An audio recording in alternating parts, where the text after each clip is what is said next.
Bueno, sigamos ahora con un repaso de polinomios.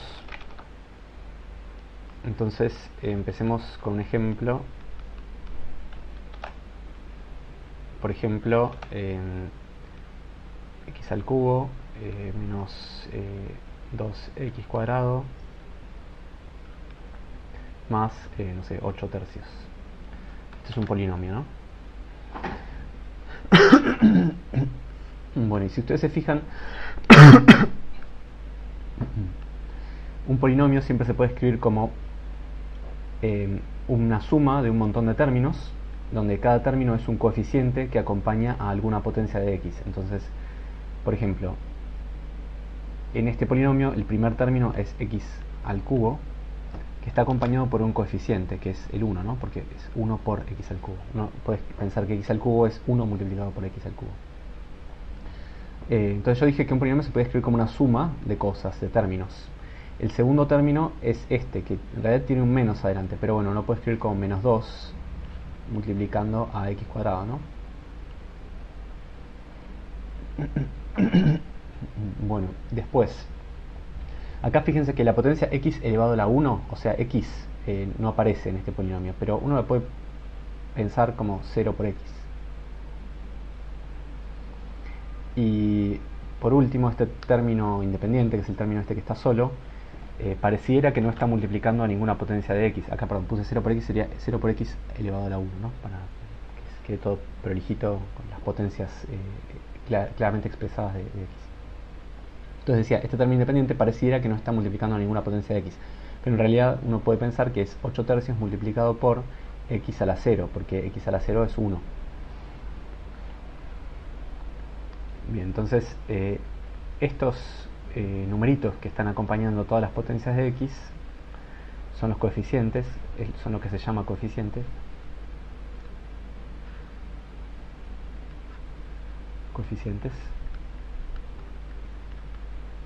Y en este caso los coeficientes están en, por ejemplo, uno puede pensar como coeficientes en números racionales, ¿no? Porque son fracciones. Fíjense que estos coeficientes no son números naturales porque hay negativos y fracciones, y tampoco son números enteros, bueno, porque ya dijimos que hay fracciones. Y este polinomio uno lo podría pensar como un polinomio con coeficientes en Q, o sea, en los racionales, pero también podría pensarlo como un polinomio con coeficientes reales. Dependiendo del contexto, convendrá o corresponderá pensarlo como un polinomio con coeficientes racionales o reales. Entonces, una definición un poco más precisa es que un polinomio con coeficientes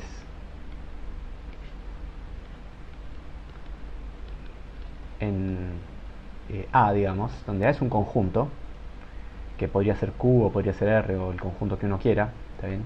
En realidad, si uno quisiera ser un poco más preciso, este A no es cualquier conjunto, sino que uno querría que fuera un conjunto de alguna manera numérico, en algún sentido, o más precisamente que sea un anillo. No sé si vieron la definición de anillo, en esta materia igual no nos va a interesar, pero bueno, básicamente un anillo es un conjunto que además tiene suma y tiene producto, o sea que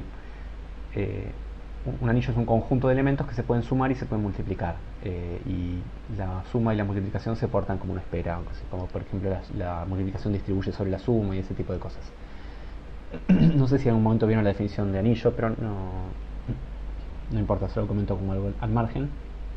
Entonces, un polinomio con coeficientes en A es una suma de la forma.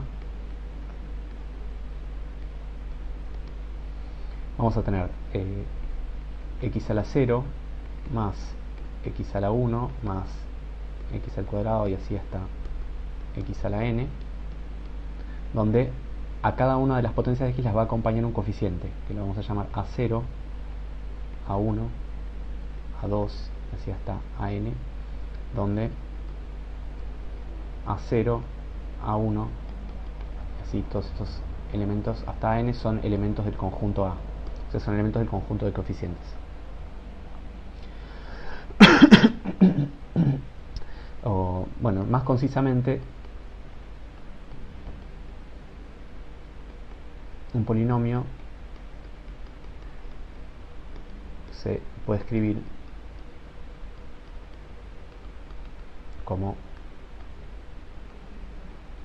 la suma desde igual 0 hasta n de a sub i multiplicado por x a la i.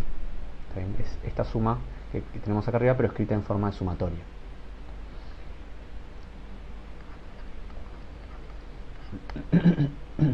Bien, y el grado de un polinomio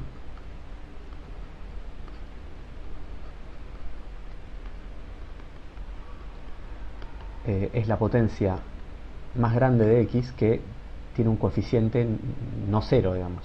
O sea, es la potencia más grande de x que realmente está viva, digamos, en el polinomio. Es la potencia más grande de x que está acompañada por un coeficiente no nulo. Ahora vemos un ejemplo. Supongo que esto igual lo conocen. Acompañada por un coeficiente no nulo. No nulo es que sea distinto de cero, ¿no? Por ejemplo,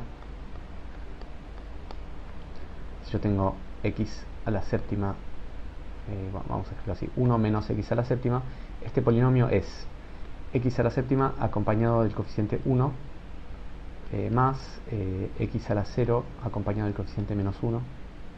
Perdón, lo dije mal. Es menos 1 multiplicando x a la séptima y 1 acompañando x a la 0.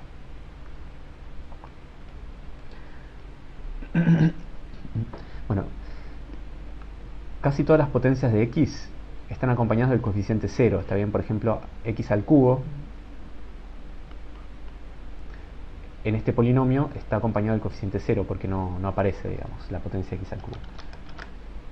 La potencia x a la 0 aparece acompañada del coeficiente 1 y la potencia x a la 7, x a la séptima, aparece acompañada del coeficiente menos 1.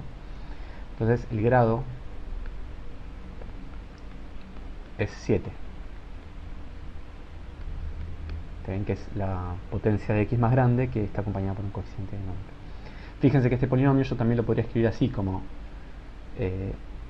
0 por x a la 8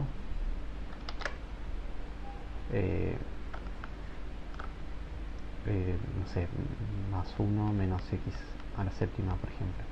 Y acá, por cómo está escrito, parecería que tuviera grado 8, pero en realidad el coeficiente que acompaña x a la 8 es 0, entonces su grado sigue siendo 7.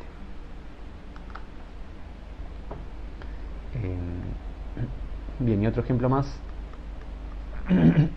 Por ejemplo, 3/4 es un polinomio con coeficientes racionales y se puede escribir como 3/4 por x a la 0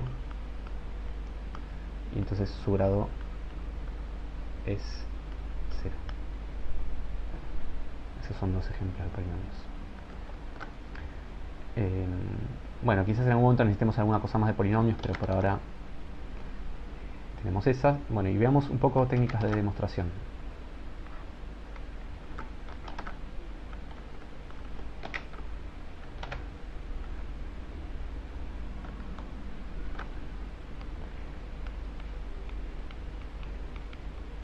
Es un repaso de algunas técnicas que uno puede usar para demostrar cosas. Bueno, entonces algo que quiero comentar un poco al margen es que uno puede preguntarse primero qué es una demostración, ¿no?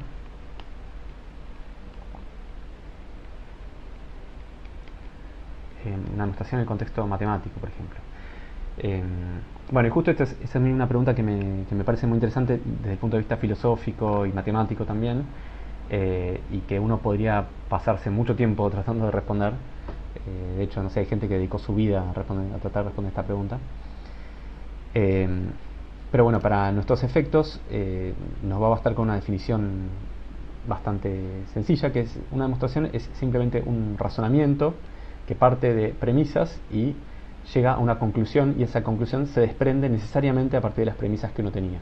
¿Está bien? O sea, si uno aceptó las premisas, entonces la demostración muestra o argumenta, justifica por qué uno sí o sí va a tener que aceptar la conclusión. Esa es la idea de lo que es una demostración.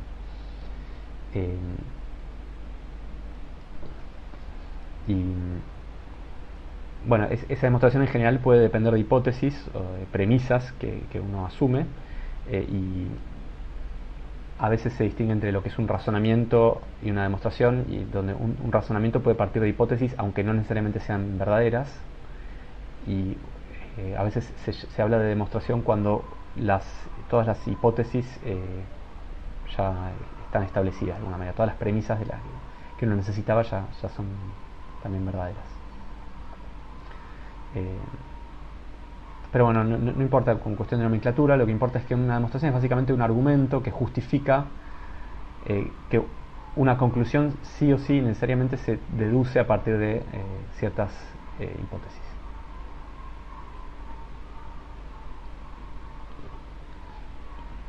Bueno, ¿y qué técnicas de demostración conocemos? Bueno, por ejemplo, una técnica es la demostración directa o por construcción.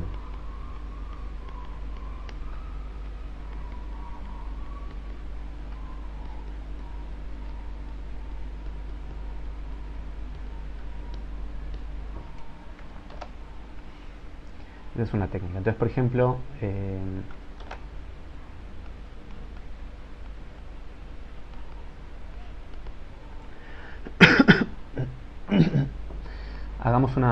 demos una definición. Definición.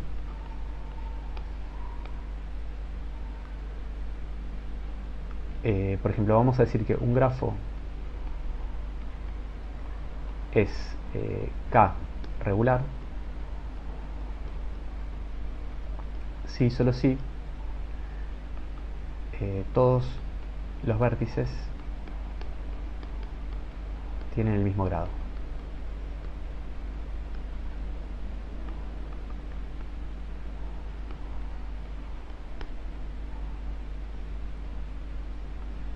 Por ejemplo,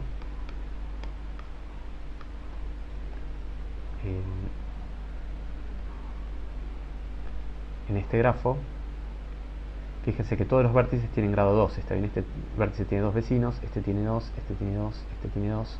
Como todos tienen el mismo grado, entonces el grafo es 2 regular. Perdón, como todos los vértices tienen grado 2, entonces el grafo es 2 regular. Me voy a meter en un lío si hago eso. Iba a hacer un grafo, pero me iba a quedar muy complicado el ejemplo. Por ejemplo, en este grafo, todos los vértices tienen grado 3, ¿no? Porque este tiene 3 vecinos, este tiene 3 vecinos, este tiene 3 vecinos, este tiene 3 vecinos, entonces este grafo es 3 regular.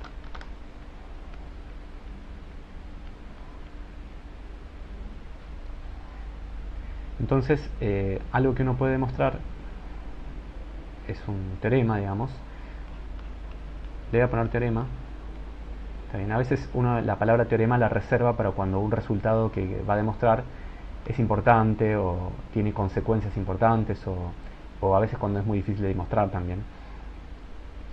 En este caso, por ahí este resultado no ameritaría el nombre de teorema, pero bueno, el nombre de teorema es simplemente una convención que uno usa socialmente para transmitir información que no es matemática, es más bien humana, digamos, de si un resultado nos importa más o menos, o si es más difícil o más fácil. Pero bueno, llamémoslo teorema. Entonces el teorema dice que si un grafo G tiene más de dos vértices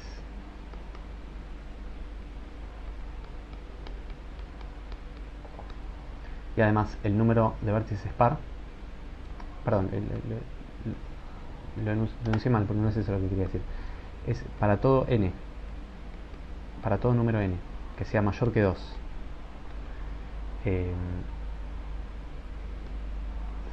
con n par, con n un número par, existe un grafo G que tiene n vértices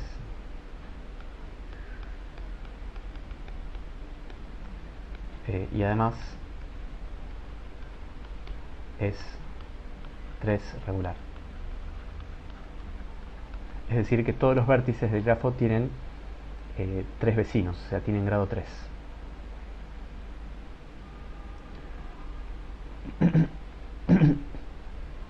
Bueno, acá si quieren algo que pueden hacer, como esta clase está grabada, es cada vez que haya un teorema, ustedes pueden pausar el video un minuto y tratar de pensar si se creen esta afirmación que yo dije o no. Y si se les ocurre una demostración, mejor todavía. Entonces, bueno, en este caso, una demostración que uno puede dar de esta afirmación o de este enunciado es una demostración por construcción. Entonces, vamos a ver un ejemplo primero.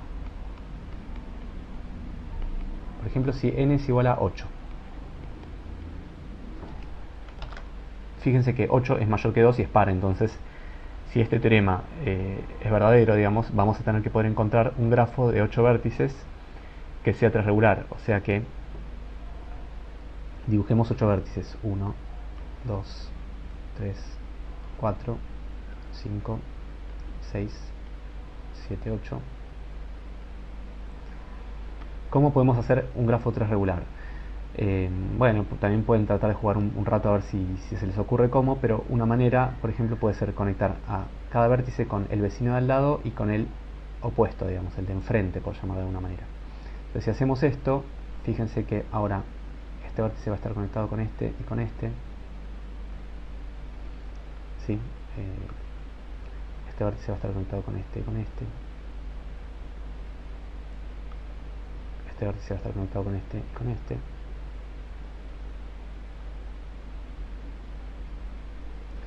Bueno, este ya estaba conectado con el de enfrente. ¿Está bien? Si quieren... bueno, no sé qué color me conviene usar para que quede lindo el dibujo, pero acá lo que está faltando son estas aristas de acá. Esta y esta. Bueno, y una vez que hicimos ese grafo, fíjense que ahora cada vértice quedó conectado con tres otros, con tres vecinos. Quedó de grado 3, ¿no? Porque este tiene grado 3, este tiene grado 3, este tiene grado 3, este tiene grado 3. Bueno, y eso va a pasar en general si uno en un grafo que tenga una cantidad par de vértices conecta siempre a cada vértice con su vecino inmediato, digamos, y con el que tiene enfrente, por llamarlo de alguna manera, si uno se imagina que los vértices están puestos en un círculo. Entonces, démosle números a estos vértices en el ejemplo para imaginarnos cómo va a ser esto en general. Si a este vértice lo llamamos 0, 1, 2, 3, 4, 5, 6, 7, o sea, los numeramos desde 0 hasta 7 porque hay 8 vértices. Entonces, la demostración en general podría ser así. El conjunto de vértices, en general vamos a... En general, si n es mayor que 2 y n es par, fíjense que si como n es par, n es igual a 2 por alguien, ¿no? Es el doble de otro número k, es 2 por k. Tomemos el grafo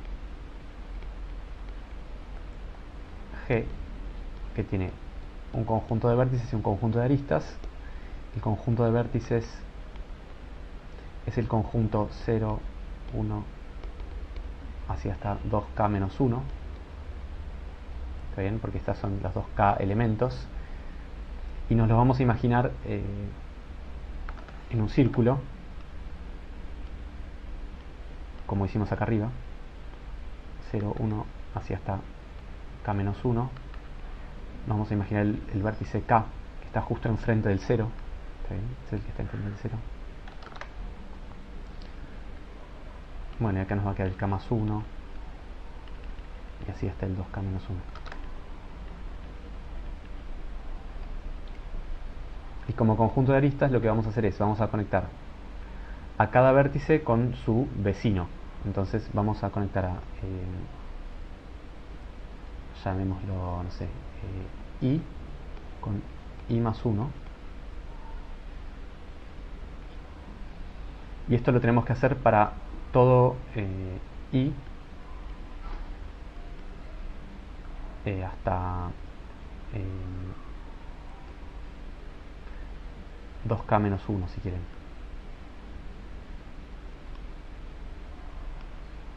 Está bien, exclusive. Entonces esto está conectando el 0 con el 1 con el 2, el k menos 1 con el k con el k más 1, el 2k menos 2 con el 2k menos 1. Bueno, y lo que por ahí nos está faltando es esta arista de acá. Agreguémosla. Acá, perdón, esto, como ya dije antes, yo acá escribí un par, pero en realidad no es un par ordenado, sino que es un par no ordenado, ¿no? Un par desordenado.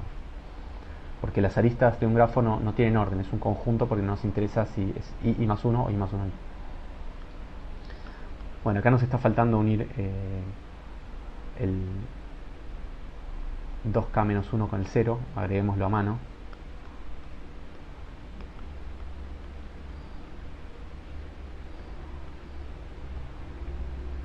Bueno, y además tenemos que conectar cada vértice con el que tiene enfrente.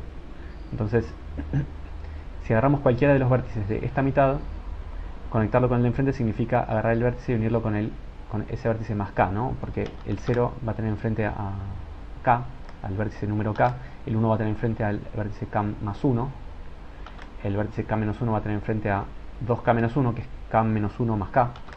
Entonces vamos a hacer todas esas conexiones, digamos, vamos a agregar todas esas aristas, que es i unirlo con i más k.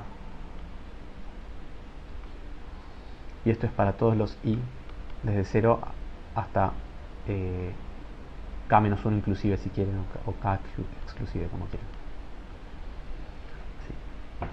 Bueno, y una vez que uno hizo eso, ya dio una construcción para un grafo. Si esto construye un grafo en general. Bueno, y uno después puede verificar eso, si quieren dejo que piensen un poco, pero el dibujito ya lo justifica, me parece, que todos los vértices tienen grado 3, o sea que el grafo es 3 regular como queríamos. ¿Sí? Bueno, este tipo de demostraciones se llama demostración directa. ¿Por qué? Porque nosotros queríamos conseguir algo, un grafo de n vértices que sea 3 regular, eso es lo que queríamos, y lo que dijimos es, bueno, mira, acá está, lo exhibimos de manera general, pero dimos como una construcción que dice qué forma tiene, y esa es una manera de hacer una demostración.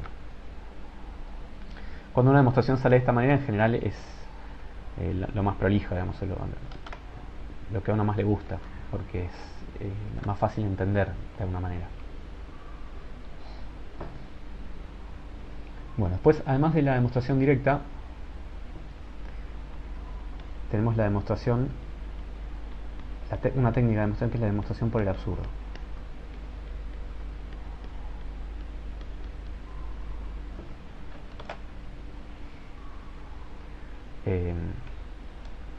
También se llama reducción al absurdo.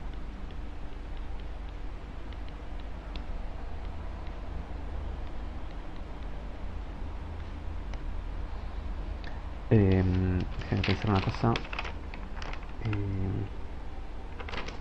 Bien. Bueno, ¿qué significa demostrar por el absurdo? La idea es que voy a escribir la idea primero. Idea. Si queremos demostrar algo, llamémoslo P, a eso que queremos demostrar. Si queremos demostrar P, una manera de proceder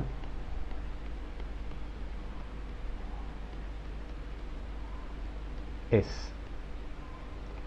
suponer que vale lo contrario, o sea que vale no P, ¿sí? Hacer un razonamiento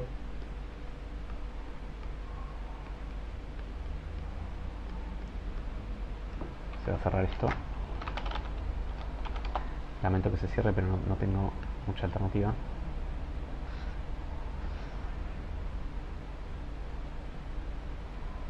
Entonces, de vuelta, para demostrar por el absurdo, si queremos demostrar P, una manera de proceder es suponer que vale lo contrario de P, hacer un razonamiento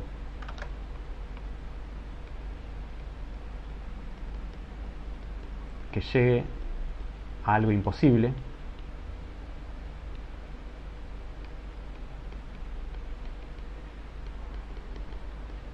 por ejemplo, podemos llegar a que,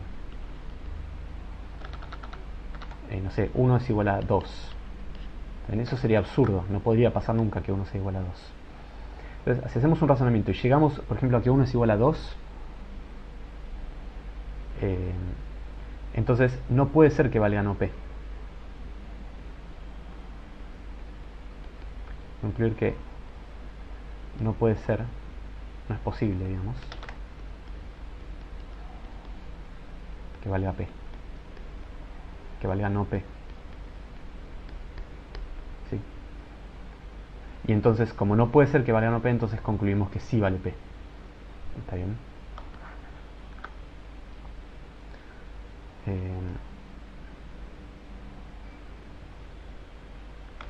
Bueno, hagamos un ejemplo de esto.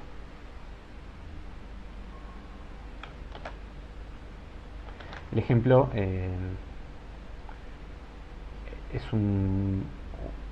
no es inmediato, digamos, entonces vamos a empezar por demostrar un lema. O sea, un lema en general es una afirmación que uno demuestra, y esa afirmación quizás no tiene importancia por sí misma, sino que uno tiene importancia como herramienta para demostrar otra cosa que a uno le interesa demostrar, como un paso auxiliar. Entonces, lema, si n es impar, un número entero, digamos, entonces en el cuadrado también es impar.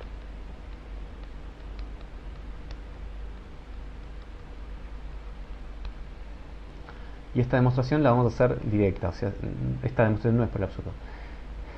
Entonces, supongamos que tenemos un número n impar. ¿Qué significa que n sea impar? Significa que n se escribe como 2 veces algún otro número k más 1. ¿Está bien? Por ejemplo, 7 es 2 por 3 más 1, ¿no? Esto como al margen.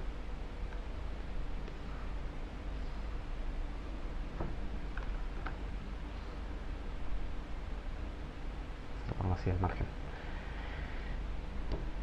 Bueno, entonces nosotros queremos ver que n al cuadrado es impar. Entonces n al cuadrado es igual a esto al cuadrado, ¿no? 2k más 1 al cuadrado. Esto es 2k más 1 por 2k más 1. Bueno, y distribuyendo esto nos queda 2k al cuadrado, ¿sí? Más 2k más 2k más 1. Esto es 1 por 1, ¿no? O sea que esto es 4k al cuadrado más 4k más 1. También, y fíjense que esto es lo mismo que 2 veces 2k cuadrado más 2k. O sea que n al cuadrado se escribe como 2 veces algo más 1. ¿Está bien? O sea que n el cuadrado es impar.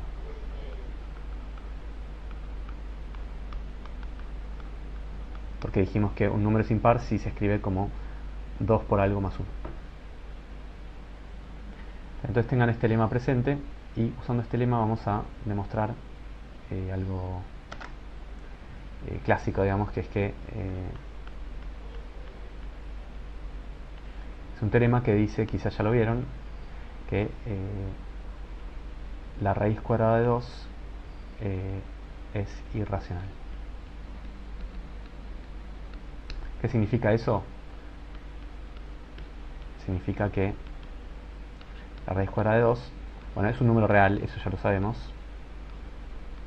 pero no es un número racional, o sea, no se puede escribir como una fracción.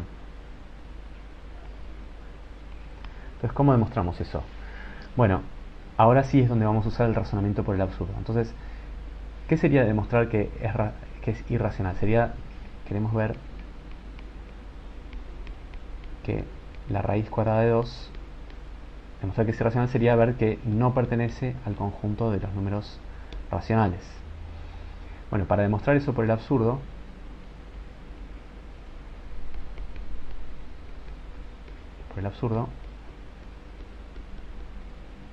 vamos a suponer que sí es racional, o sea que la raíz cuadrada de 2 sí pertenece a los números, al conjunto de los números racionales.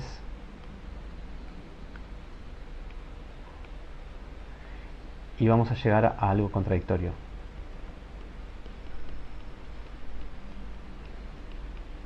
Vamos a llegar a una contradicción.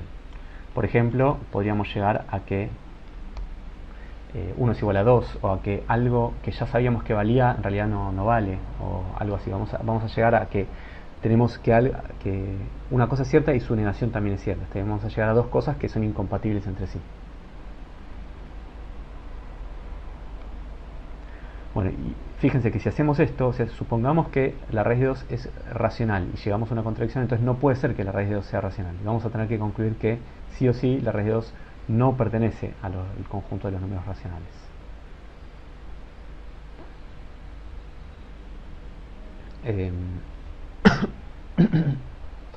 Bueno, entonces efectivamente esto es como una nota al margen, ¿no? Es como una aclaración. Entonces ahora sigamos con la demostración. La demostración sigue así. Supongamos que, por el absurdo, para llegar a un absurdo, digamos,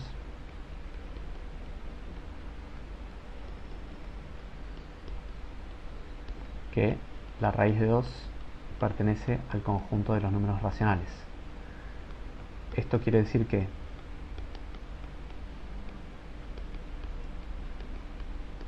la raíz de 2, la raíz cuadrada de 2, se escribe como una fracción.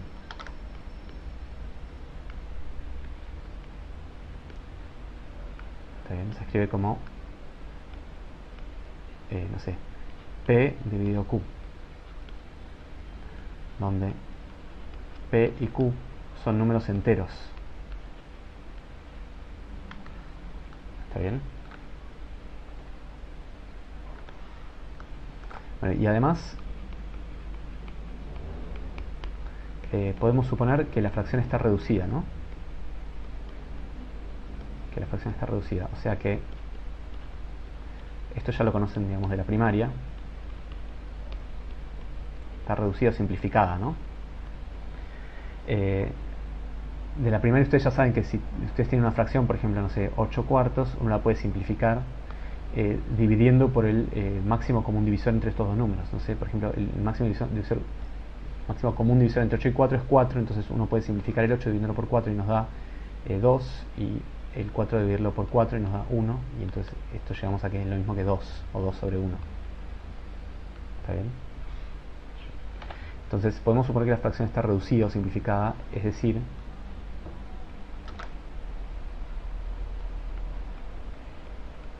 que P y Q no tienen factores primos en común.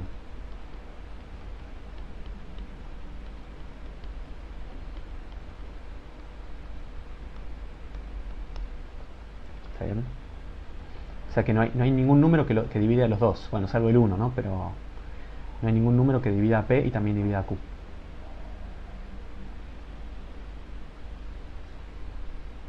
Bueno, entonces tenemos esta igualdad. Ahora, despejando un poco, o no sé, como quieran, agarremos esta ecuación y como ya sabemos que la raíz de 2 es igual a P dividido Q, podemos elevar todo al cuadrado, ¿no? Podemos elevar esto al cuadrado y podemos elevar esto al cuadrado, y estas dos cosas siguen siendo iguales porque ya eran iguales antes. Entonces acá nos queda que 2, que es la raíz cuadrada de 2 al cuadrado, es igual a P al cuadrado dividido Q al cuadrado. ¿Sí? Entonces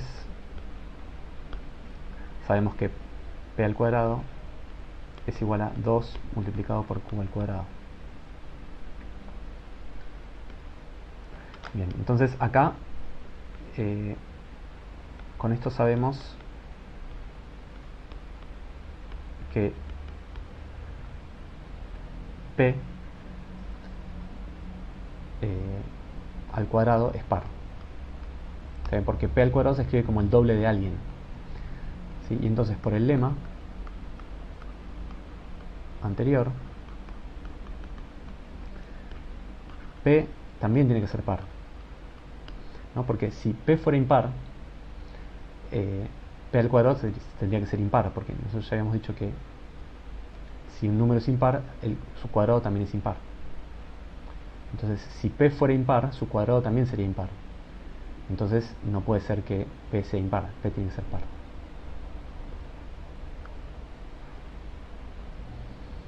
Por lo tanto, como P es par, P se escribe como el doble de alguien, el doble de K, digamos, de un número K. Para algún K. Para algún número entero K.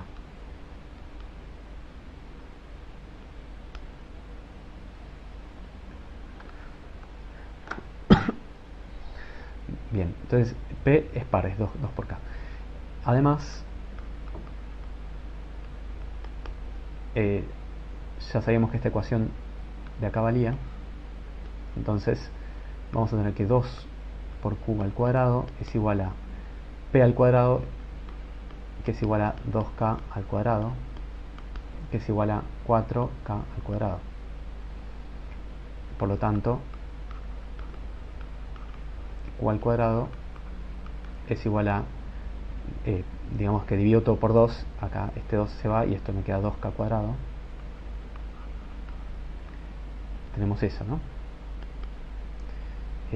Bueno, entonces Q al cuadrado es par, porque es el doble de alguien. Bueno, pero entonces por el lema anterior, de nuevo, Q también es par.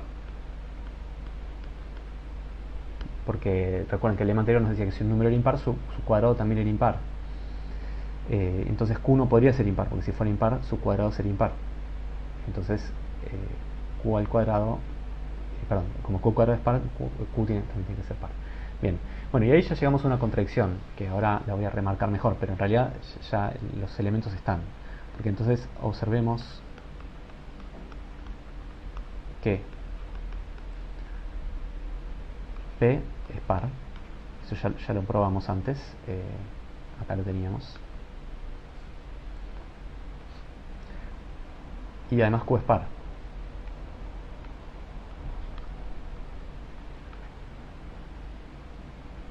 ¿Está bien? ¿Y eso qué significa? Significa que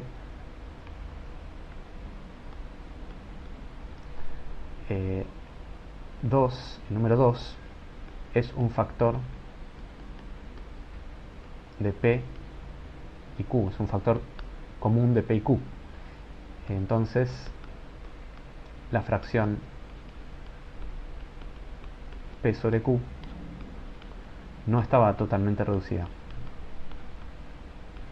o simplificada. Se podía seguir simplificando más. Y esto contradice lo que ya sabíamos, porque nosotros habíamos supuesto que la fracción estaba reducida, porque nosotros ya sabemos que una fracción siempre se puede simplificar. Esto lo sabemos de la escuela primaria, ¿no? Bueno, esto es una contradicción.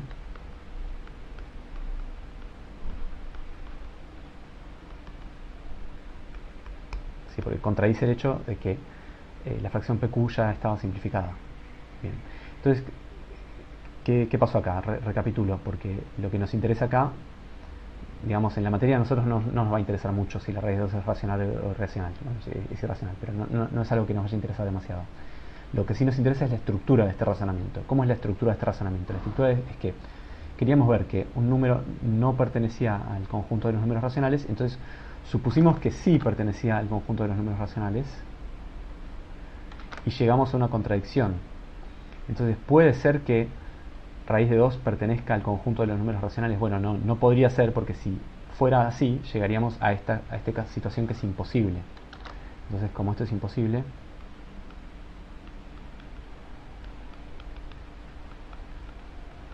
en realidad lo que estuvo mal era suponer que la raíz de 2 era racional y por lo tanto la raíz de 2 no es racional.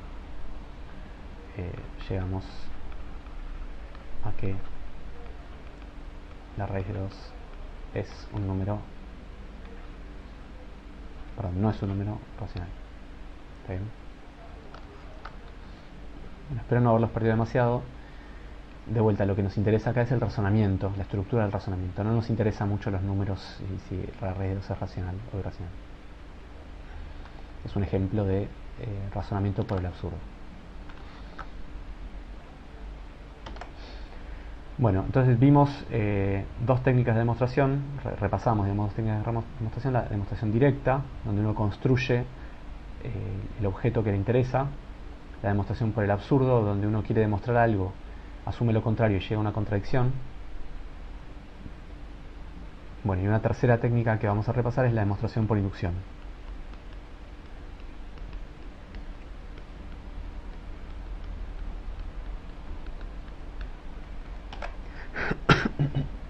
Bueno, demostraciones por inducción ustedes conocen bastante bien, porque las conocen bastante, digamos, porque, por ejemplo, en la materia de programación funcional han hecho un montón de demostraciones por inducción sobre la estructura de una lista, por ejemplo, o ese tipo de cosas.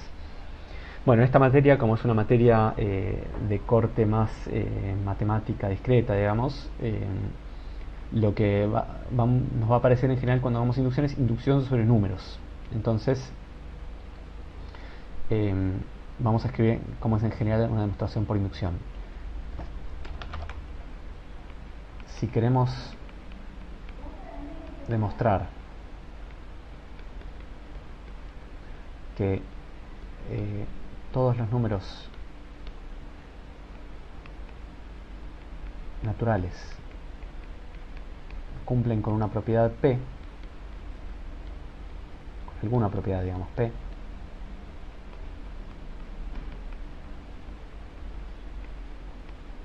llamémosla P, el principio de inducción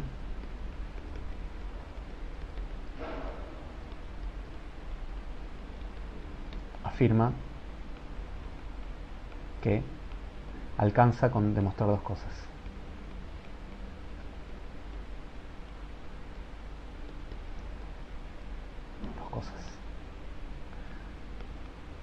Bueno, primero tenemos que probar que el número 0 cumple la propiedad, ¿sí? O sea que el 0 verifica la propiedad que queremos demostrar. Como segunda cosa, tenemos que probar que para todos los números naturales, si ese número natural cumple la propiedad P, entonces el siguiente número también cumple la propiedad P.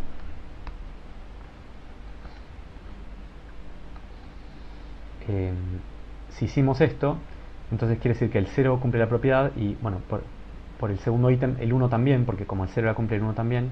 Ahora, como el 1 la cumple, el 2 también. Ahora, como el 2 la cumple, el 3 también. Y lo que nos asegura el principio de inducción es que entonces todos los números naturales van a verificar esa propiedad P que nos interesaba. Entonces, como ejemplo, demostremos un pequeño teorema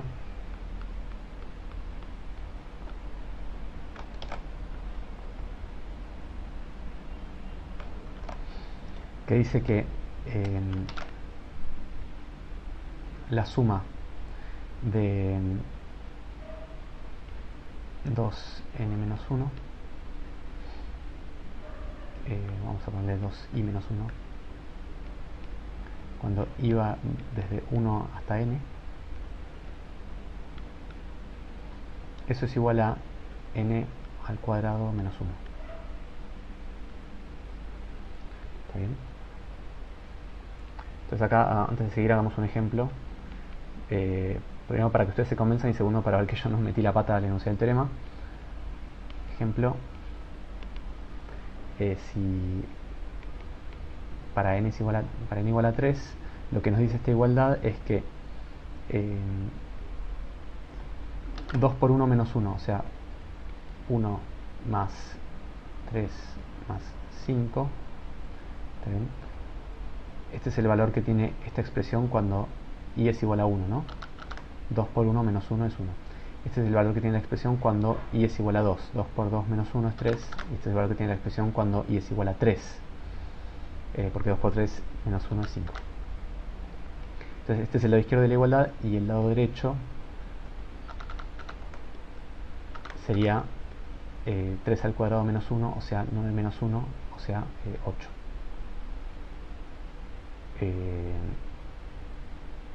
sí, no, ahí está mal. Creo que acá es más 1.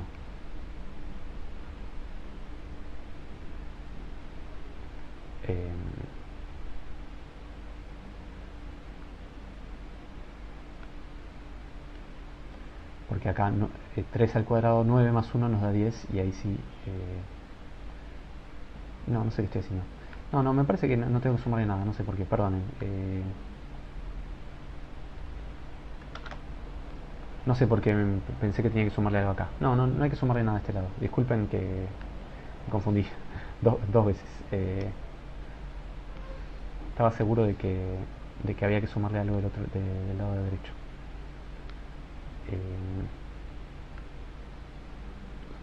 Bueno, entonces, ¿cómo demostramos este teorema?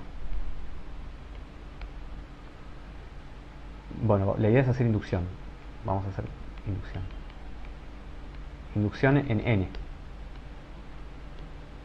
Entonces, escribamos la propiedad. La propiedad sobre el número n dice que, la escribo entre comillas, dice que la suma desde 1 hasta n de 2i menos 1 es igual a n al cuadrado. ¿Está bien? Entonces, toda esta es una propiedad que depende de n. Fíjense que este lado depende de n, este lado también depende de n. Y lo que tenemos que ver son dos cosas. Primero, uno es, veamos, el caso base, es que se verifica o que vale P de 0. También P de 0 lo que está diciendo es que la suma de igual a 1 hasta 0 de 2i menos 1 es igual a 0 al cuadrado. ¿Está bien? Ahora, esta es una sumatoria que va desde 1 hasta 0, o sea que vale 0, ¿no? Porque es un rango vacío. Y esto es 0 al cuadrado, que es 0. O sea que esto está bien. Entonces se verifica P de 0.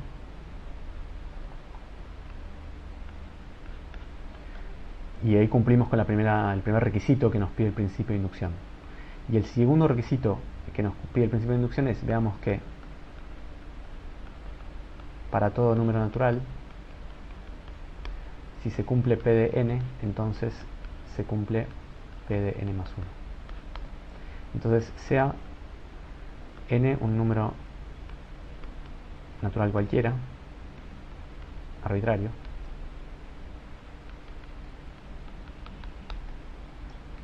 bueno, y podemos suponer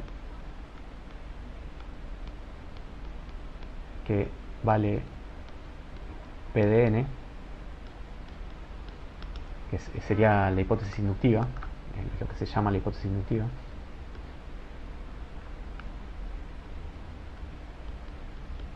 La hipótesis inductiva P de n,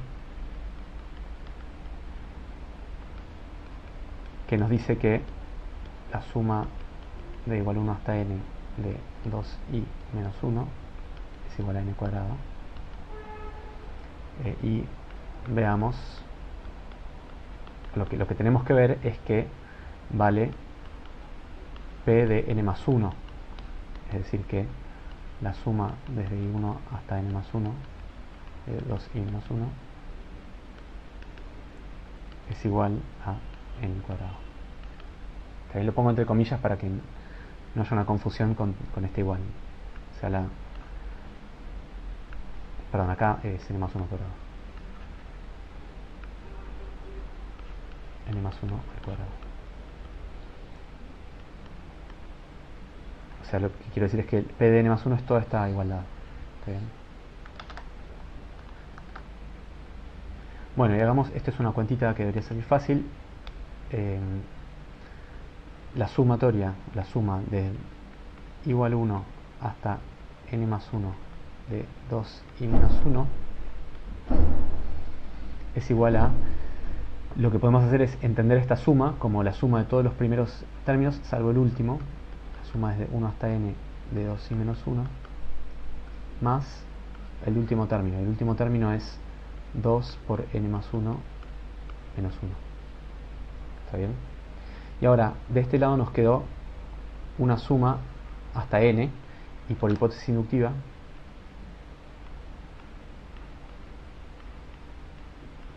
ya sabíamos que eso era lo mismo que n al cuadrado. Entonces tenemos acá n al cuadrado más 2n más 1 menos 1. Bien, y esto es lo mismo que n al cuadrado más 2n más 2 menos 1, y eso es lo mismo que n al cuadrado más 2n más 1. Bueno, que si ustedes conocen, este es exactamente el binomio al cuadrado, digamos. Esto es exactamente n más 1 al cuadrado. ¿Está bien? Bueno, esta es una demostración fácil, digamos, pero de vuelta, lo que nos interesa en este momento no es esta sumatoria y este cuadrado, lo que nos interesa es la estructura que tiene el razonamiento. La estructura que tiene el razonamiento es que cuando queríamos demostrar una propiedad sobre números naturales, aplicamos el principio de inducción, y el principio de inducción nos aseguró que bastaba probar dos cosas, que es que la propiedad valía para el número 0, y además que si valía para un número cualquiera, también valía para el número siguiente. Bien.